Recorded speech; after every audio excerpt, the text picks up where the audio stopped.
Hi everybody, it's Nikki and I'm here to do another video that is my personal experience, my personal understanding, and no medical advice, and may or may not be right. I actually just called in my first legitimate failed sensor with my G6. I had one other one that they've replaced, but that was kind of a judgment call on their part. And in fact, I just called to ask them how to handle it, and they had said, you know, we're going to send you a new one. So there was no fail alert on that one. This one, however, I put it in and it, failed within 30 minutes. So that was my phone call today. So the reason I'm making a video is because in my group, we were talking about what was the proper procedure. Since it sounds like as long as you're a T-Slim user, you have an option to either call Tandem or Dexcom on failed sensors. So some people were like, oh yeah, no, I think you're supposed to call Tandem. And some people were like, no, you're supposed to call Dexcom. So I figured I'd get the information and put it in a video for whoever wants to take a chance on the things that I say. And that's for real. Okay, so anyway, so this is what first of all, I will say very, very pleasant phone call, very fast phone call, 15 minutes in total, 5 minutes. The first 5 minutes I had my new sensor, address confirmed and everything else. Then 10 minutes was just talking with her and trying to get some good information to put to include in the video. So this is what she had to say. I told her, I said, I'm just looking to try to find out, are we supposed to call Tandem or are we supposed to call Dexcom? She said originally Tandem was not supposed to take calls, but they have reached a new agreement with Dexcom. So that's why there's a change in, procedure. I don't know anything about what it used to be, so I'm just speaking from now and speaking from what the representative told me today. Okay, according to the representative, you need to call Tandem if you have a pump-related sensor problem. She said if you can see it on your screen, then you would call Tandem. So for instance, if you've received an error or it has to do with the signal, or she said if there's a symbol on your screen or there's an error, you would call Tandem. And she said that's the preferred way to handle it. Tandem's supposed to handle the pump-related sensor problems. If you have a physical problem, for instance, if you have an adhesive issue, a bleeding issue, a cannula issue, something that is the hardware related to the body, you're supposed to call Dexcom. So that's how it's supposed to work. I don't know what happens in reality, but that's how they broke it down. Okay. Then I asked the representative, because I've heard about the 30-30 rule with getting your sensors replaced, or not even about getting them replaced, but just kind of what you can expect to get from your sensor. And my friends at FUD helped explain the 30-30 rule, and I'm particularly interested because I like the rules that come with the sensors, even though I need to move on past the Medtronic one because it looks like they've dropped theirs. But if you're moving over from the 670G or from Guardian or whatever to this, there actually is an important thing to keep in mind. The Guardian, the 670G, everything was based on the sensor value. So the 35% rule, if you're familiar, was based on, it was rooted in the sensor value. Whereas with this one, it comes from your meter value. So this rule is based on your meter value, if that makes any sense. Okay, this is what she explained. Here's the 30-30 rule. And she said they do adhere to it. And the reason, she said they are pretty strict about it because it's how it was designed and they believe that that's what it is capable of doing. So as long as it is falling within these boundaries, then it's still a working sensor as far as they're concerned.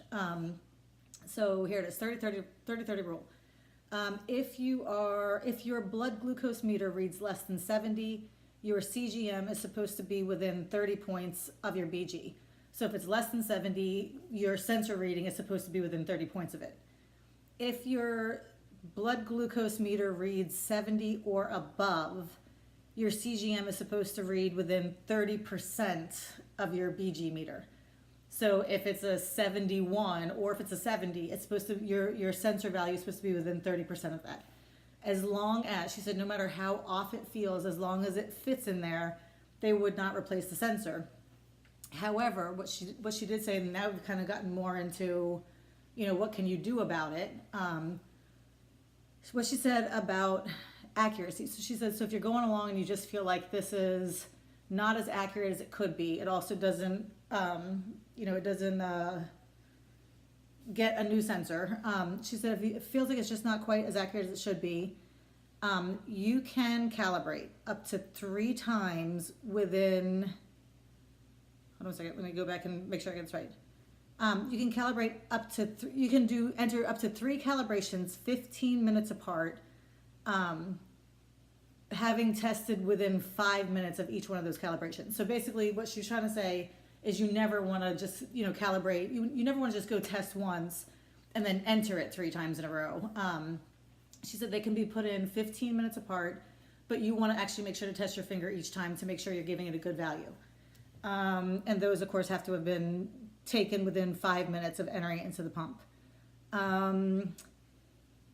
So that was one thing. Then she also said, and that of course is if you're stable. Remember, if you have a rapidly changing blood sugar, it's probably not a good, that probably won't even work. But it's also because it's not really inaccurate then, it's just because your blood sugar is on the move.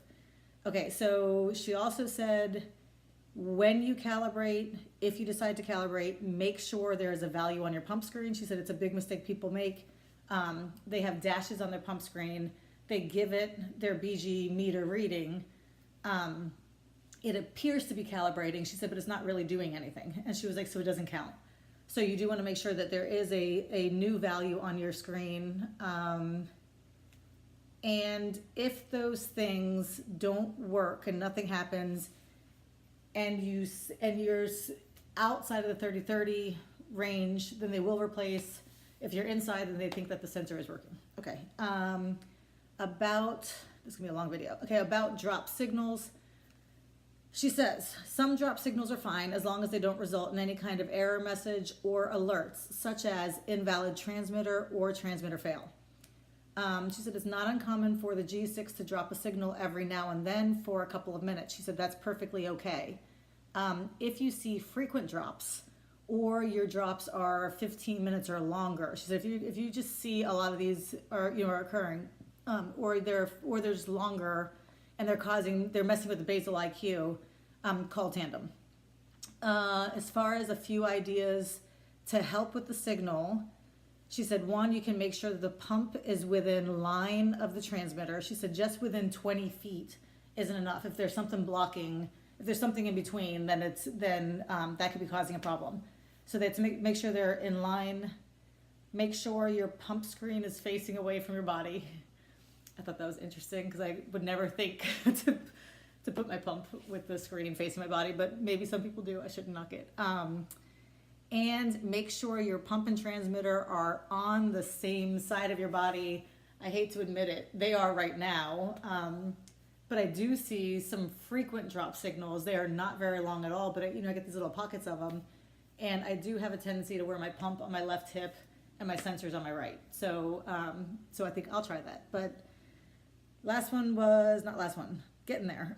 When I called Tandem, okay, so that was all of her tips. This was generally about the call in. Okay, when I called Tandem, I chose option 1 for technical support. I chose option 2 for sensors and transmitters. And when I spoke with the representative, she asked the following questions. I mentioned these questions not as a way to cheat the system or anything else, but because it's a good way to kind of do your own little troubleshooting before you bother calling in. What she wanted to know is, are you on a G6? Because I guess that would be the first problem. Okay, I'll stop. Number 2, did you make sure your transmitter ID is properly stored in your pump? Number 3, did you make sure your transmitter snapped firmly? You snapped it in firmly. Is it dangling? Number 4, was there difficulty with insertion? Number 5, did you clean the transmitter with alcohol prior to insertion? Number 6, do you have a lot number? Okay, I read that wrong. Do you have a lot number? Number 7, did you get in a new sensor? Okay, right, so I think that's just kind of like, are you okay right now? She then said she will send out a new sensor and I will receive it within 3 business days, and that portion of the phone call was done in 5 minutes. I think that's it. So anyway, it was a great phone call, very, very pleasant. Hopefully they're all like that. One can hope. Anyway, I hope you guys have a great day. Thanks for watching. Bye.